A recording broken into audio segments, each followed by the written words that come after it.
시청자 여러분 안녕하십니까? 요즘 들어서 가장 핫한 것이 기후 이상 기온과 관련된 얘기가 아닌가 생각합니다. 일상생활에서는 아무래도 곡물이라든가 농산물 가격, 그리고 인프레 문제라든가 또 인프레 문제는 증시와도 직접적으로 관련이 있기 때문에 이런 문제를 종합적으로 다루도록 하겠습니다. 인베스트닷컴의 김세연 컨텐츠 총괄 이사님을 모셨습니다. 김 이사님 안녕하십니까? 안녕하세요. 요즘 뭐 바쁘시죠? 이상기온과 관련해서 워낙 그 이슈가 되다 보니까 지금 왜 이렇게 지금 이상기온 때문에 난리인지 그래서 좀 전체적으로 스케치 좀 해주시기 바랍니다. 그 세계 곡창지대가 총 5군데가 있는데요. 네네. 그 중에서 이제 우리나라에서 특히 눈여겨볼 나라가 3군데가 있습니다. 네네. 바로 이제 중국, 그리고 네. 브라질, 그리고 미국이라고 볼 수가 있겠는데요. 외신에서 특히 난리가 난 곳이 미국과 브라질 경우입니다. 이제 미국의 경우는 캘리포니아에서 미국의 채소 생산 3분의 1, 그리고 이제 견과류 같은 거는 3분의 2 정도를 차지하고 있는데 가뭄 때문에 호수에 보트 같은 게 많이 떠 있는데 이게 거의 지나갈 수 없을 정도로 상당히 메말라 있다. 이렇게 네. 크게 볼 수가 있겠고요. 또 브라질 같은 경우는 이제 오렌지 주스 그리고 커피 원자재가 많이 공급이 되고 있기 때문에 그 부분도 처음에 이제 코로나 때문에 상당히 인력 수급 문제라던가 뭐 농산 작물의 이런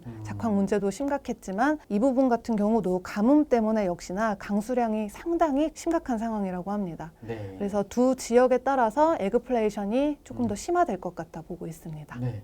지금 그 용어가 나온 김에 어느 정도 좀 많이 알려지긴 했습니다는 과거의 그 데이터를 같이 해서 에그플레이션이 뭔지 말씀해 주시기 바랍니다. 연초 같은 경우만 해도 이제 약간 원자재 슈퍼사이클이 아니냐라고 얘기가 나왔었잖아요. 네. 1900년대 이후로 지금까지 총 4번이 있었고 네. 그 고점 주기로 봤을 때는 이제 20년 주기로 슈퍼사이클이 왔었는데 지금까지로서 봤을 때는 뭐 특정 관련된 뭐 배터리, 친환경, 전기차 그리고 식량 요쪽에는 크게 이렇게 타격이 왔었지만 네네. 막 골고루 전체로 다 오르지는 않았다.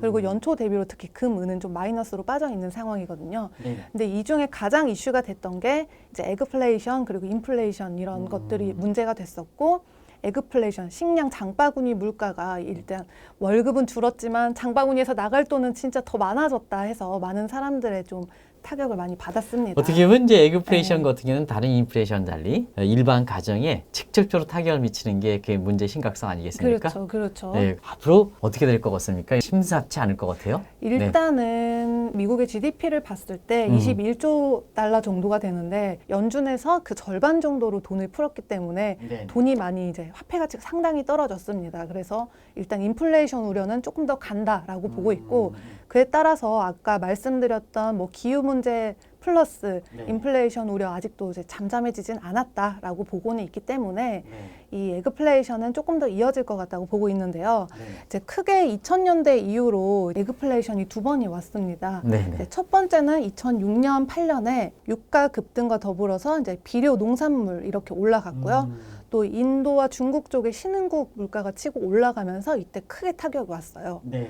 그리고 이제 두 번째 같은 경우는 2011년, 12년에는 유럽발 재정 위기 그리고 항상 기후 문제가 이제 겹치면서 두 번째로 왔었고 이번 이제 세 번째라고 볼 수가 있습니다. 네. 네. 생활과 관련된 물가가 얼마큼 올랐는지 좀 잠시 말씀해 주실까요? 네. 네네. 미국의 옥수수가 연초에 가장 많이 올랐었는데요. 네네.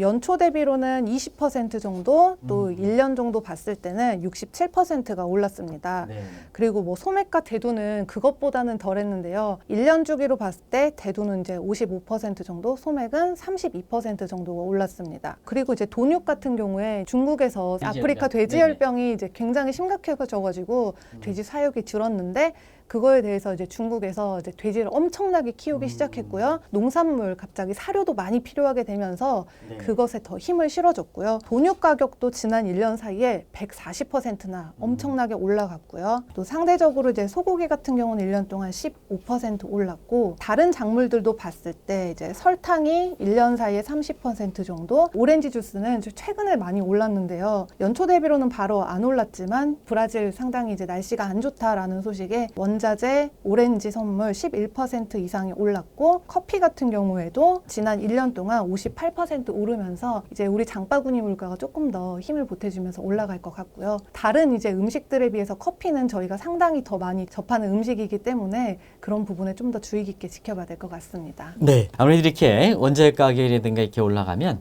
재테크적인 측면에서는 원자재 관련된 ETF 상품이라든가 네. 이런 게 상당히 그 투자하거나 가입하신 분들이 수익이 높을 거로 이렇게 보이는데요. 네. 이런 쪽이 올해 들어서 상당 부분 재테크에서 아마 유망한 스타로 급부상하고 있지 않습니까? 네. 요거 좀 말씀해 주시기 바랍니다. 원자재를 전반적으로 따르는 것과 에그플레이션 관련된 거 세 가지를 볼 수가 있겠는데요. 네네. DBC ETF라는 경우는 이제 전반적으로 투자를 하시는 건데 네네. 1년 동안 55% 정도가 올랐고요. 무 ETF라고 외우기도 쉽죠. MOO ETF입니다. 네. 티커명이 1년 동안 이제 같이 50% 정도 올랐는데 네. 디어, 바이엘, 조에틱스 그리고 아이덱스 레버러토리스 이런 종자 관련된 기업들이 포함되어 있고 1년 동안 50% 정도가 올랐고 비료랑 다른 육류까지 다 포함되어 있는 기업인데 56%, 배지 ETF는 56%가 상승을 했습니다.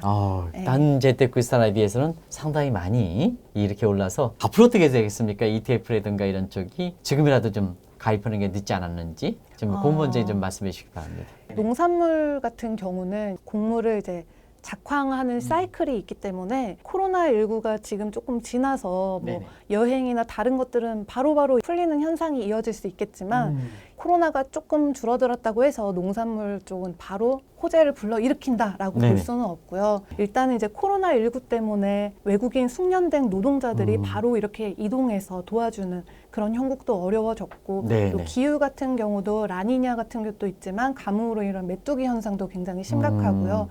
그리고 또 유가가 이제 올랐잖아요. 스위트 스팟이라고 불렀던 이제 $60 선을 네네. 너무나 빨리 넘었기 때문에 그 유가가 올랐을 때 농사를 짓는 기계라던가 곡물에 들어가는 그런 비료 여러 가지들, 공장을 굴러가는 이런 것들도 다 농산물과 관련이 있기 때문에 네네. 그런 유가의 상승도 여기에 더 힘을 보태줘서 에그플레이션이 조금 더 심각해지지 않을까 하는 우려가 계속 이어지고 네, 있습니다. 그렇다고 본다면 관련된 ETF 같은 것도 앞으로 계속 유망하다. 이렇게 결론을 맺을 수가 있겠죠? 네. 네. 이와 관련해서 만약에 이렇게 원자재 가격이라든가 농산물 이런 쪽이 가격 상승세가 지속이 된다면 하반기에도 페드 입장에서는 가장 관심이 되는 게 돈줄을 좀 줄일 것이냐 테이퍼링 문제 아니겠습니까? 네. 원자재 시장에서는 어떻게 보고 있는지 좀 말씀해 주실까요? 원자재 시장에서는 미국의 GDP가 21조 정도가 되지만은 네네. 돈을 이미 풀었고 인플레이션 우려가 이어질 수밖에 없다라고 보고 있고 그렇다면 당연히 이거의 해칭 수단으로 하는 금, 은이 각광받고 가치 이에 따라서 농산물도 올라갈 수밖에 없다고 보고 있습니다. 네. 그래서 농산물은 쭉 갈 것 같다고 보고 있고요. 그리고 또 다양한 뭐 친환경 관련된 그리고 전기차 관련된 것도 꾸준히 간다라고 보고 있습니다. 원자재 관련 데이터는 조금 늦거든요. 관련된 자료를 좀 빨리빨리 좀 알고 네네. 싶어 하거든요. 네네. 그러면 어떤 자료를 좀 봐야 되는지, 정보 소스으로 봐야 되는지 네. 그런 걸 좀 말씀해 주시기 바랍니다. 일단 저는 가장 먼저 원자재를 볼 때 CRB 인덱스라는 걸 보고 있습니다. 원자재 한 19개 정도가 이제 통으로 들어가 있기 때문에 네네. 에너지 쪽도 볼 수 있고 뭐 원목 등이 포함된 것들, 농산물 그리고 비철 금속이나 여러 가지가 들어 있지만 네네. 이 CRB 인덱스를 봤을 때 전반적인 이렇게 흐름을 볼 수가 있고요. 네. 이걸 보면 이제 작년 5월 이후로 지금까지 2배 정도 상승을 했기 때문에 아 어떤 흐름이었구나라고 볼 수 있고 네네. 또 전체로 이렇게 봤을 때 아 슈퍼사이클이 예전보다는 아직은 아니구나 많이 올랐지만 이런 것도 또 판단할 수 있는 기준이 되는 것 같아요. 네. 그리고 이제 그 중에서도 분야를 나눴을 때 세계 식량 지수를 같이 본다면 이제 코로나19 이후로 12달 동안 연속적으로 올랐기 때문에 아 역대 제일 많이 상승을 하고 있구나 이게 계속 지속이 되겠구나 이제 동시에 이렇게 봤을 때 주로 유가를 보시는 분들도 있고 구리 팔라듐 이런 쪽을 보시는 분도 있지만 이 전체를 아우러서 보면서 판가름을 하면 인플레이션 그리고 원자재 이런 현상들을 조금 더 두루두루 판단해 보실 수 있을 것 같습니다. 네. 외신을 보면 굉장히 대가뭄이라 표시하고 대폭염이라 표시할 만큼 심한 상태거든요. 그래서 그와 관련해서 긴급으로 진단해 봤습니다. 감사합니다.